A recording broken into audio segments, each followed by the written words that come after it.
পারি নাই। আমি অনেক মাদের সাথে কথা বলেছি যাদের বাচ্চারা হচ্ছে ফিজিক্যালি অটিস্টিক বা মেন্টাল কোনো ডিসঅর্ডারের মধ্যে দিয়ে যাচ্ছে। সেসব মাদের জীবনটা কিন্তু একদম স্ট্রাগলের মধ্যে দিয়ে বড় হয়, কিন্তু তারা যে পরিমাণ ভালোবাসা দেয় বাচ্চার জন্য সেটাকে আমি স্যালুট জানাই। তখন আমি লাইভে বলেছিলাম যে আপনি যে কমেন্টটা করলেন যে দোয়া করি তোর পেটের বাচ্চা যাতে প্রতিবন্ধী হয়, সে যদি প্রতিবন্ধীও হয় আমি তাকে ঠিক ততটাই ভালোবাসবো। That's it. রিলেশনশিপে থাকাটা কি একটা অ্যাডিকশন? হ্যাঁ, এই অ্যাডিকশন থেকে বের হয়ে আসাটা কিন্তু অনেক বড় একটা চ্যালেঞ্জ, যেটা থেকে আমি বের হয়ে আসতে পারছি, বাট এটার জন্য আমাকে প্রায় 12 থেকে 14 বছর অপেক্ষা করতে হয়েছে। আপনি এখনো কি তাকে ভালোবাসেন? প্রথম ভালোবাসা কি ভোলা যায় না? ভুলতে চাই না, বাট ভালোবাসি না, ডেফিনেটলি না। শাকিব খান নাকি আরফান নিশো? শাকিব খান। অপু বিশ্বাস না শবনম বুবলি? No comments. কেন? এটা এখন বললে এটা ভাইরাল হবে।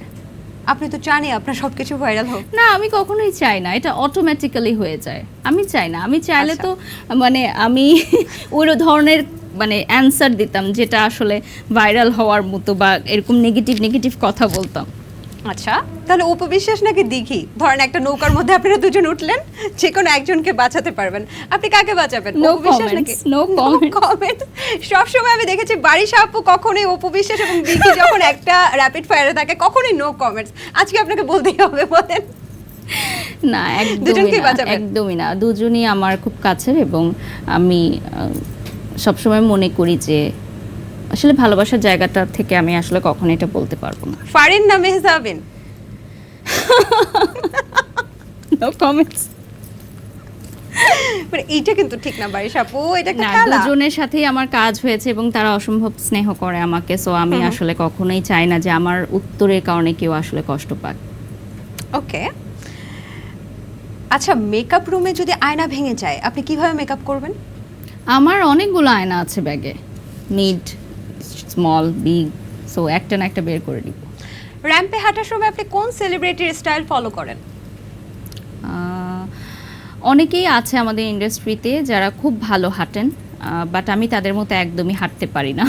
তো ফলো করেও কোনো লাভ নাই, কারণ আমি তাদের মতো হাঁটতে পারি না। জীবনে যা হতে চেয়েছিলেন তাই কি হতে পেরেছেন?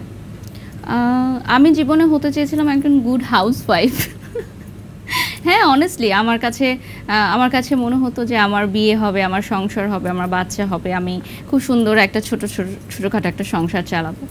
বাট দেখেন আমার রিজিক আমাকে কোথায় নিয়ে এসেছে। তো সবসময় আমি মনে করি যে আসলে মানুষ যা চায় আল্লাহ তার চেয়ে দ্বিগুণ ফিরিয়ে দিতে পারে, জাস্ট ভরসা রাখতে হবে যে আমার সৃষ্টিকর্তা আমার জন্য ভালো কিছুই লিখে রেখেছেন।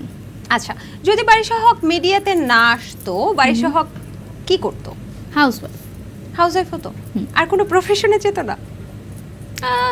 আমি আসলে জার্নালিজম নিয়ে লেখাপড়া করেছিলাম, তো হয়তো ক্যামেরার পেছনে কাজ করতাম।